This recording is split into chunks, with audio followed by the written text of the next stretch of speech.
स्वतःला धर्माचं रक्षणकर्ता म्हणून घेणाऱ्या आणि सोशल मीडियावर संगमनेर लॉक करण्याची भाषा करणाऱ्या तथाकथित भोंदू गडगेचा खरा चेहरा आता समोर आला आहे.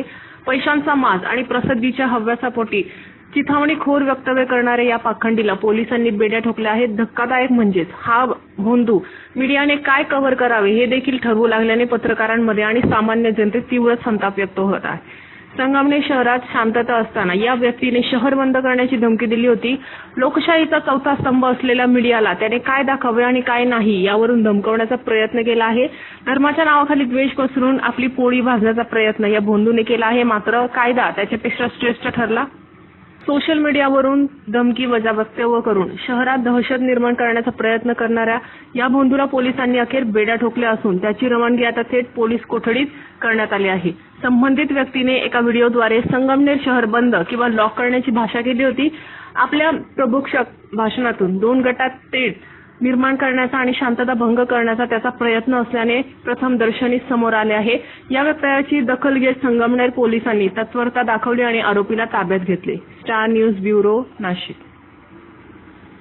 मी शांत बसलेलो आहे. मी भक्तांना आव्हान केलेलं नाही. माझे भक्त असे हजारात नाहीये, लाखात आहे. माझे भक्त जरी इथं आले तर संगमनेर तालुका लॉक होईल. फक्त एक आव्हान करायचा विषय. लाखो लोक इथं येऊ शकतात, पण मी त्यांना सांगितलेलं काय, शांत रहा, संयम बाळगा. संयमचीच महत्वाची आहे. साधारण 25 जण होते. माझी मुलाखत काही घेतली म्हणायची काही, पण त्यांना माझं काय म्हणणं होतं, तुम्ही एवढ्या लांबून आलात, मला न सांगता आलेला आहात.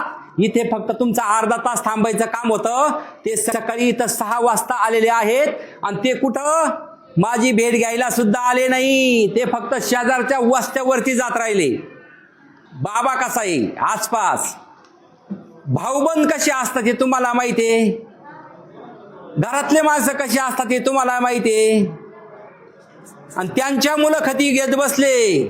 आमच्या वावरात कचरा टाकला ना आमच्या वावरात थुकला, या मुलाखती त्यांच्या घेत बसले. इथं त्यांना 10 मिनिटाची टाइम नाही. मग त्यांना जे इथं आलेले होते त्यांच्या विरोधात काही माझे का पुरावे, ते पुरावे दाखवण्यासाठी स्क्रीन लावलेली. दाखवा स्क्रीन. त्यांनीच ती स्क्रीन बघितली आणि त्यांना ज्यावेळेस मी बोलता बोललो, तुमच्याविषयी माझे का पुरावे, अन्नीविषयी माझे का पुरावे. जो माणूस बोलला माझा घास कापता येत नाही, त्याचं शेत इथून 4 किलोमीटर आहे. आता 4 किलोमीटर माणसं गेले का तिथं, त्यांनी यावं, शेत दाखवून द्यावं. आणि त्याची जी बातमी छापलेली होती ते पण इथं हजर होते. आणि त्यांच्याविषयी मी बोलल्यामुळे त्यांनी ओळखून घेतलं, हे पुरावे जे आहेत ते आपलेच दाखवणार आहेत, म्हणून ते पळून गेले. बरं, आता काय पुरावे? ते सर्व घाबरलेले, असं घाबरून पळाले. त्यांना असं वाटलं माझंच निघालं, मग काय करायचं.